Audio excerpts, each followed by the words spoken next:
Public interest में अब 13 साल पीछे चल रहे देश की विकास यात्रा का परीक्षण होगा।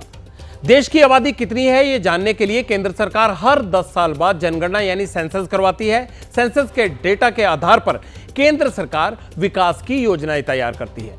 अब देश को विकासशील से विकसित बनाने वाली पटरी पर लाने की तैयारी चल रही है, लेकिन मोदी सरकार विकसित भारत के रोड मैप के लिए जिन आंकड़ों का इस्तेमाल कर रही है वो 13 साल पुराने हैं। और 3 दिन पहले मोदी सरकार ने जो बजट पेश किया उससे यह साफ हो गया कि फिलहाल इस साल सेंसस होने की कोई संभावना नहीं है। लेकिन देश में जनगणना का होना और सही समय पर होना आखिर इतना जरूरी क्यों है? शनिवार को नीति आयोग की 9वीं गवर्निंग काउंसिल की बैठक होगी। बैठक में एजेंडा है विकसित भारत, जिसमें केंद्र और राज्य सरकारों को मिलकर विकसित योजनाओं का या विकास की योजनाओं का खाका खींचना है।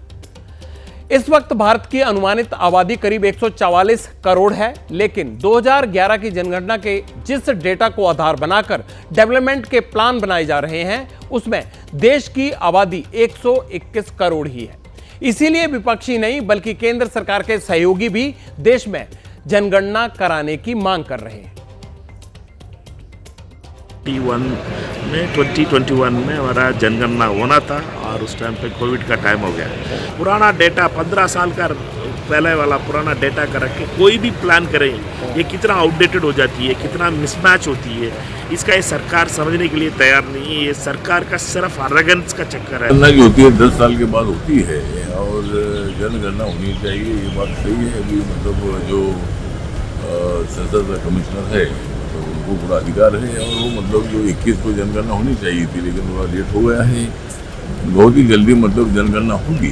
जनसंख्या का नहीं है सवाल, है उसकी आर्थिक, सामाजिक, शैक्षणिक। ये आंकड़ा इम्पोर्टेंट है पहले कि आर्थिक इकोनॉमिकल स्थिति कहाँ जा चुकी है, सामाजिक स्थिति क्या है, असमानता कितना है। आप उस इंडेक्स पर काम ही नहीं करते हैं, बजट पर बजट आप लाएंगे हैं। कायदे से साल 2021 में देश में नई जनगणना होनी थी, लेकिन कोविड महामारी के चलते सेंसस की प्रक्रिया को स्थगित कर दिया गया था। हालांकि 2022 में हालात सामान्य हो गए थे। मोदी सरकार ने जनगणना कराने पर कोई फैसला नहीं लिया। जनगणना का मतलब सिर्फ देश में रहने वाले लोगों की गिनती भर नहीं है। जनगणना से सिर्फ देश की आबादी का ही पता नहीं चलता है, बल्कि लोगों की सामाजिक और आर्थिक स्थिति के अलावा शिक्षा के स्तर और आम जनता तक सरकारी योजनाओं की पहुंच की सटीक जानकारी भी मिलती है। सेंसस के लेटेस्ट आंकड़े होने से सरकार को माइक्रो लेवल पर नीतियां बनाने में आसानी होती है। सबसे बड़ी बात, जनसंख्या के जो आंकड़े होते हैं उन्हीं के आधार पर केंद्र सरकार की तरफ से राज्य सरकारों को विकास के लिए बजट मिलता है। पंगा इसी बात के चलते हो रहा है कि विपक्ष बजट आवंटन में भेदभाव के आरोप लगा ही रहा है, बिना ताजा आंकड़ों के बनाई जाने वाली नीतियों पर भी सवाल खड़े कर रहा है। जनगणना के ताजा आंकड़े नहीं होने से केंद्र सरकार की मनरेगा योजना में राज्यों को फंड देने में समस्याएं खड़ी हो रही हैं। इसके अलावा प्रधानमंत्री गरीब कल्याण अन्न योजना के तहत मोदी सरकार 81 करोड़ लोगों को मुफ्त अनाज दे रही है। सरकार ये दावा करती है कि 25 करोड़ लोग गरीबी रेखा से बाहर भी निकल आए हैं। अगर सेंसस के ताजा आंकड़े होते तो ये मालूम होता कि देश में कितने लोगों को मुफ्त अनाज मिलना चाहिए।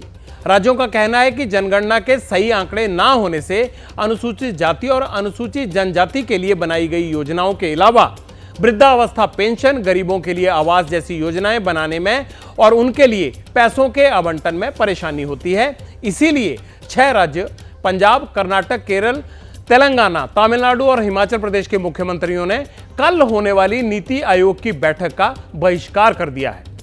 हालांकि विपक्ष में होने के बावजूद पश्चिम बंगाल की मुख्यमंत्री ममता बनर्जी और झारखंड के सीएम हेमंत सोरेन बहिष्कार करने की बजाय बैठक में शामिल होकर अपना विरोध जताने का फैसला करके बैठे।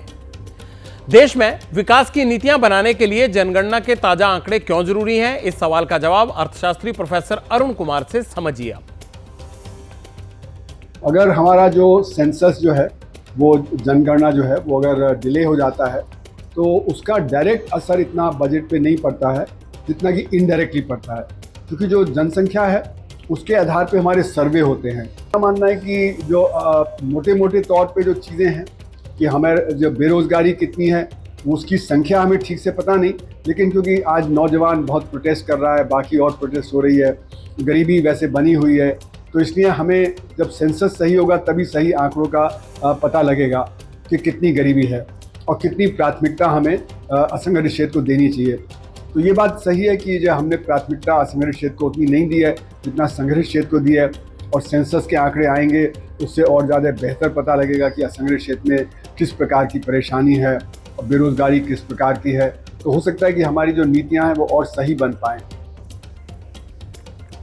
केंद्र सरकार से मिलने वाले बजट को लेकर विपक्षी दलों की सरकारों वाले राज्यों की नाराजगी इसलिए भी है क्योंकि केंद्र सरकार की ओर से बिहार जैसे राज्य को सालाना बजट के अलावा विकास के नाम पर भारी भरकम आर्थिक सहायता मिलती है, जबकि सीएजी की ताजा रिपोर्ट के मुताबिक बिहार सरकार 2022-23 में मिले बजट का सिर्फ 70% ही खर्च कर पाई है।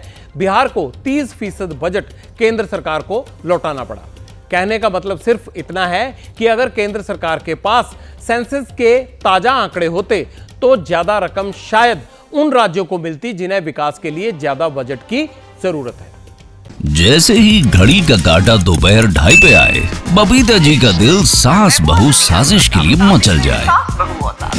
और ये है इनकी बहू, पूरे दिन ऑफिस की टेंशन हो जाए गॉन जब ये करें अपना फेवरेट शो फ्री टाइम पे ऑन।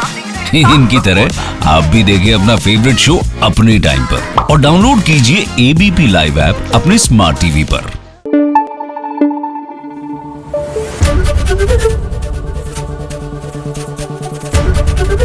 एबीपी न्यूज आपको रखे आगे।